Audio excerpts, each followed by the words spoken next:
Sumainyo ang Panginoon. At sumaiyo rin. Ang mabuting balita ng Panginoon ayon kay San Mateo. Papuri sa iyo, Panginoon.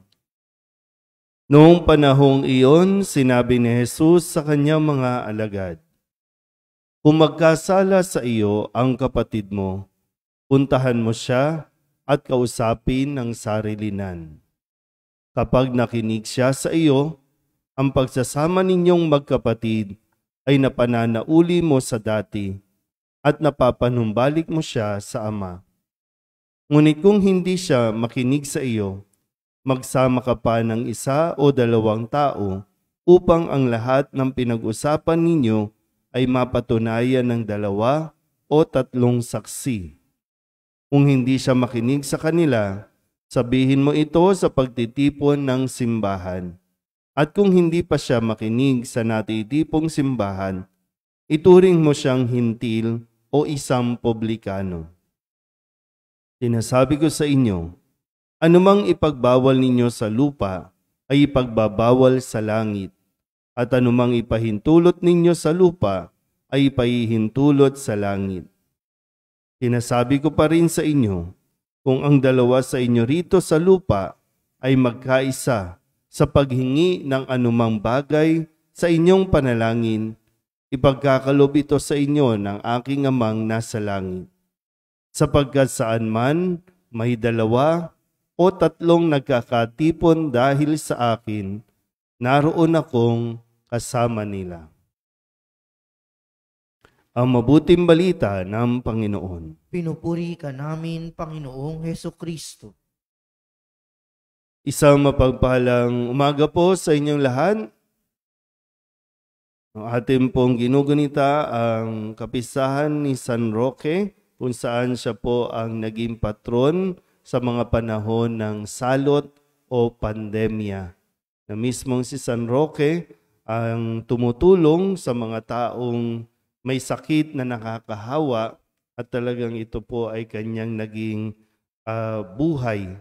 At nung siya po ay magkaroon din ng nakahawang sakit, siya naman po ay tinulungan ng Panginoon. Sa pamamagitan, kung makikita niyo yung larawan, meron po dyan aso na may daladalang pagkain, pwedeng tinapay o kung anuman, dahil yung aso po ang nakakalapit kay San Roque, nagdadala ng pagkain, dinidilaan ang sugan ni San Roque. At yung tabla na naroroon na hawak-hawak nung imahe ng anghel, dahil nang siya po ay mamatay, mayroon pong yung ginagamit niyang unan, yung tabla, ay mayroon pong nakasulat na ang sino mang madapuan o sa panahon ng salot, ang humingi ng tulong sa pamamagitan ng pangalan ni San Roque ay kanyang diringgin. Kung kaya nung panahon ng COVID, talagang araw-araw tayo nagdarasal kay San Roque na tayo po ay makaligtas laban dito sa pandemyang dulot ng COVID-19. Ngayon, nakasurvive tayo sa COVID-19. Kamusta po ba ang pagkakataon na ibinigbigay pa sa atin? Bakit ba hindi tayo napabilang doon sa mga milyong-milyong namatay sa panahon ng COVID o dahil sa virus? Na-appreciate nyo ba na buhay pa tayo? Nagka-COVID man, pero buhay pa. Bakit kaya? Minsan kailangan natin isip, bakit kaya? O baka may mga pagkakataon na inihiling pa o binibigay pa sa atin ng Diyos para ayusin ang ating mga buhay at mas maging panatag ang ating pamumuhay. Kasi marami po doon na wala na, may mga kasalanan sa atin. Marami din mga namatay, kaaway mo. O kaya kaaway ka. Ngayon tayong buhay pa, matapos ba ang COVID, balik tayo sa away-away? Bakit ba nag-aaway-away?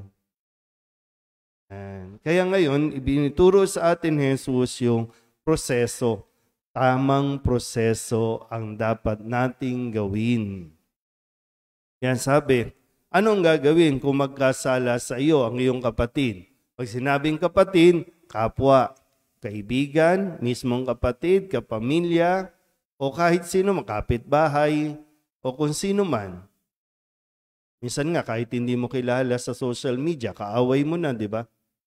So ano ang dapat gawin? Yan yung itinuturo sa atin. Kasi baka abutan na naman tayo ng bagong virus.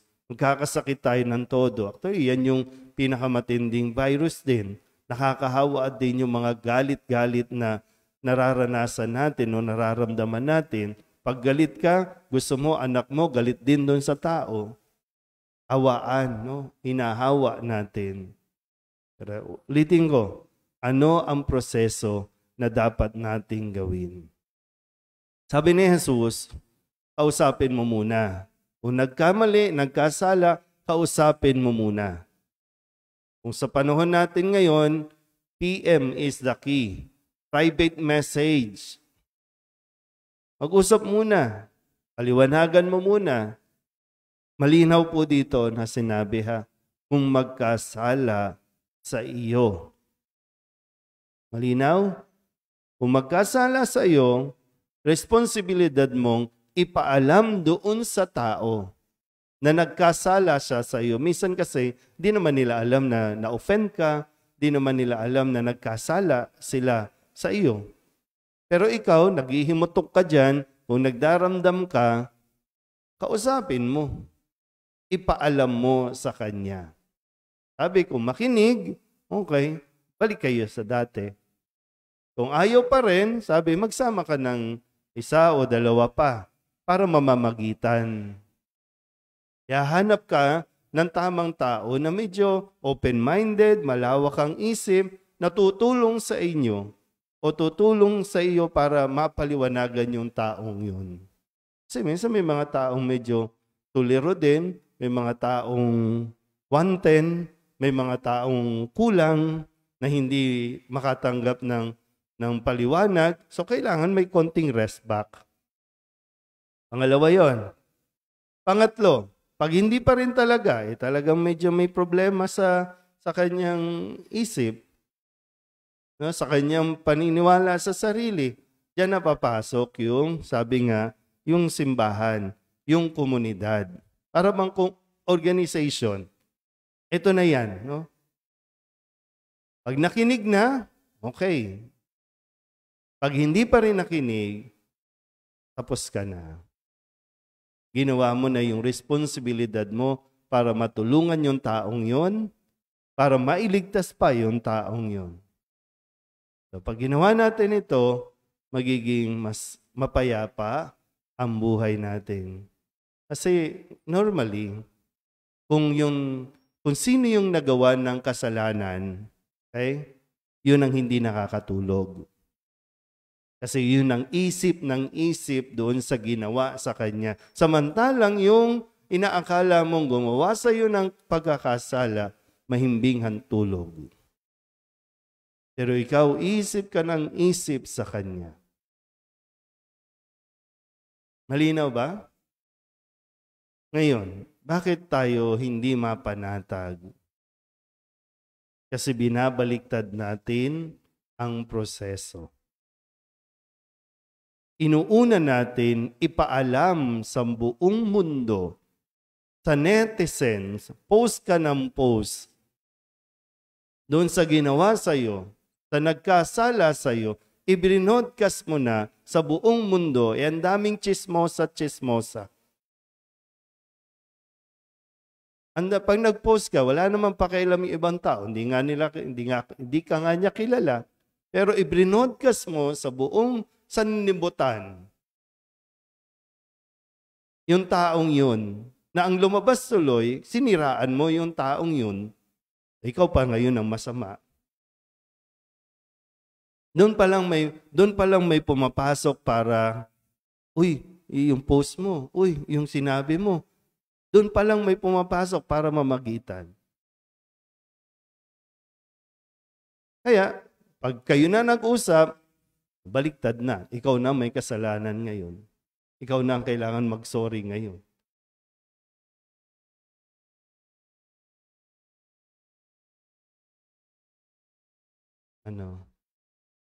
Gusto niyo ng panatag na buhay. Gusto niyo makatulog ng mahimbing. Gawin natin yung prosesong ibinigay ni Jesus. Nangyari yon? Okay. Okay na. Pero nasa sa inyo pa rin. Minsan kasi yung papampam tayo madalas, no? Yung papansin tayo sa mga social media, naghahanap tayong konting paawa effect, naghahanap tayo ng mga simpatya, naghahanap tayo ng mga kakampi o kakampi sa atin. Nakakatulong ba? Nakakabuti ba yun? Yun yung isang salot, no? Na kailangan din natin ihiling kay San Roque na tulungan tayo mailigtas sa ganitong uri ng salot. Na hindi natin din nakikita, hindi natin namamalayan. Nawa, mas mapagnilayan natin ang ating pong mga nagiging pagkilos, ating mga iniisip, ating pong mga sinasabi. Amen?